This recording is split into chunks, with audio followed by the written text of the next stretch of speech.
seperti health and environment.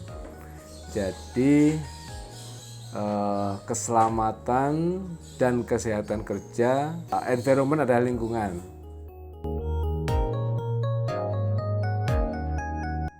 Kami di KSO ini sebelum diadakan atau sebelum kegiatan dari konstruksi, kita buat namanya SAI Plan. SAI Plan itu di dalamnya ada program-program mulai sosialisasi sampai dengan implementasinya. Ya. Jadi kalau dalam sistem itu kita mengenal PDCA, Plan, Do, Check, Action, maka di dalam program itu harus juga terkait dengan planningnya sendiri, perencanaan programnya. Do adalah kegiatannya, implementasinya di lapangan dari apa yang kita rencanakan itu. Kemudian cek, kita periksa ulang, kita periksa kembali apa yang sudah direncanakan atau dikerjakan itu. Dan kembali yang ketiga, yang keempat, action adalah ada namanya improvement. Jadi program itu direncanakan, dikerjakan, diperiksa, dan terakhir ada diperbaiki kalau misalkan ada kekurangan atau implementasi di lapangan terkait kondisi di lapangannya sendiri. Kita mulai dari pekerja atau tamu apa siapapun yang masuk di proyek. Ya, kita pertama programnya adalah sosialisasi, namanya safety induction. Kita menginduction mereka, memberikan penjelasan tentang apa yang harus, apa yang boleh dan apa yang tidak boleh di lapangan. Ya, itu yang pertama, induction. Kemudian pada saat dia masuk di dalam set manajemen lapangan, set manajemen layout itu dibagi dua area. Yang pertama area green area atau green zone sama red zone atau zona merah dan zona hijau. Siapa aja yang boleh masuk ke zona merah dan siapa yang boleh di zona hijau. Nah, itu aturan di safety induction kita jelaskan. Itu program pertama. Kemudian program yang selanjutnya terkait implementasi tadi adalah di lapangannya sendiri. Nah, kita ada namanya safety morning talk, yaitu penjelasan setiap safety morning talk itu seminggu sekali. Kemudian toolbox meeting, itu setiap awal pekerjaan dilakukan, itu kita mengadakan toolbox meeting. Itu memastikan bahwa semua elemen yang ada atau semua pekerja yang ada di dalam pelaksanaannya itu mengerti apa yang ditugaskan, apa yang menjadi tanggung jawabnya, apa yang menjadi target-targetnya. Nah, itu di TBM. Maka itu wajib itu dilakukan, TBM itu. Kemudian resiko-resiko apa yang akan ditemui pada saat pelaksanaannya. Ya, itu program TBM. Kemudian ada namanya kita health-nya. Implementasi health, kita ada klinik. Kita ada pemeriksaan berkala. Kita ada fit to work, FTW. Itu memastikan bahwa semua yang bekerja di lapangan itu kondisinya sehat.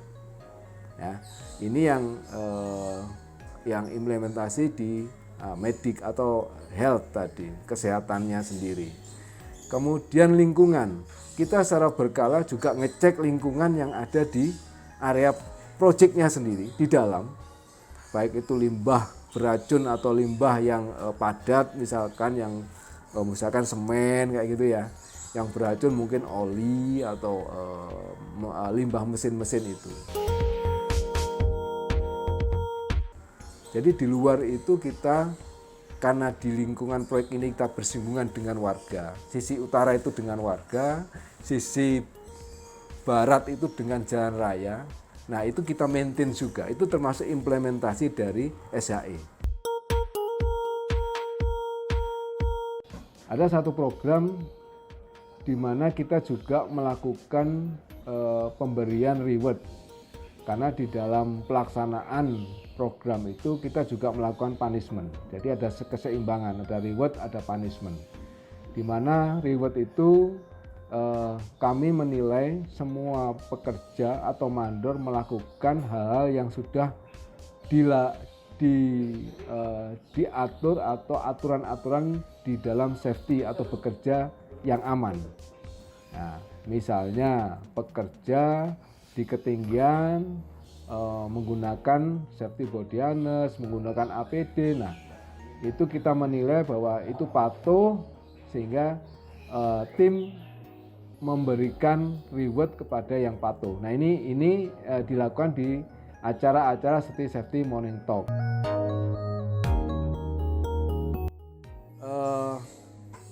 Fasilitas lain apabila ada emergensi, misalkan kebakaran, kami menyediakan titik-titik poin di mana ada APAR, alat pemadam api ringan. Nah, itu juga menjadi tanggung jawab tim SHE untuk mengadakan, memeriksa ulang setiap 1 minggu sekali dan memastikan bahwa itu bisa digunakan. Di lapangan kita juga memantau masalah kebersihan lapangan, kemudian memantau kondisi unsafe condition dan unsafe action. Kondisi yang di lapangan itu aman tidak, itu selalu dinilai oleh tim SHE, tim safety officer. Ya, kondisi tidak aman seperti apa, kita punya kriteria. Nah, itu pengendaliannya seperti apa?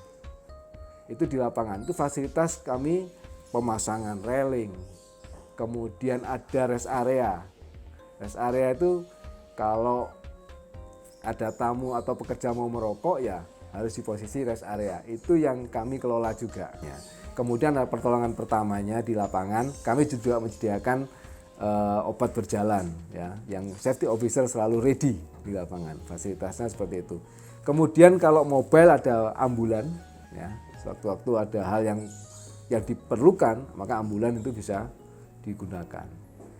Kemudian ada barak pekerja, kantin, itu juga termasuk pantauan dari health, ya, 5R maupun kesehatannya kita pantau secara berkala,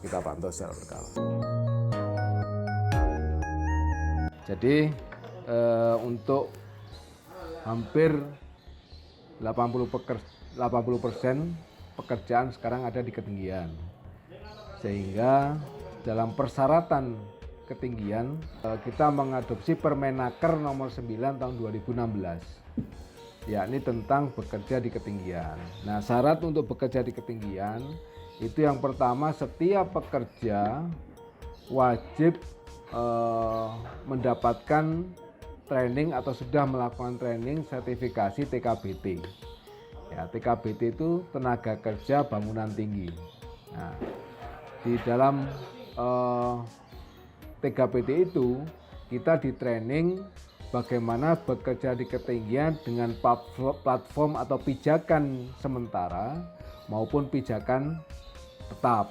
Nah, pijakan sementara maupun pijakan tetap itu disediakan atau sudah tersedia di lokasi lapangan. Ya. Kemudian untuk peralatan ini yang wajib pertama adalah peralatan standar, yakni APD, alat pelindung diri standar. Yang pertama helm, rompi, sepatu, kemudian full body harness. Ini yang bekerja di ketinggian. Full body harness yang kami gunakan itu adalah full body harness dengan 2 hook, 2 lanyard seperti ini. Ya. Sehingga kita memastikan bahwa pekerja atau siapapun yang bekerja di ketinggian itu safety, ya, safe, ya, itu safe di lapangan. Ini menjadi alat yang wajib, full body harness ini. Nah, setiap moving atau melangkah atau bergerak di ketinggian ini harus selalu digunakan. Ini harus tercantol namanya di left line. Nah, left line itu kita sediakan sebelum pekerjaan dimulai, sebelum pekerja dari tim awalnya yang melakukan persiapan pekerjaan harus sudah memasang left line itu. Dan yang memasang pun juga sudah eh, melalui atau melewati training TKBT atau TKPK, tenaga kerja pekerjaan ketinggian.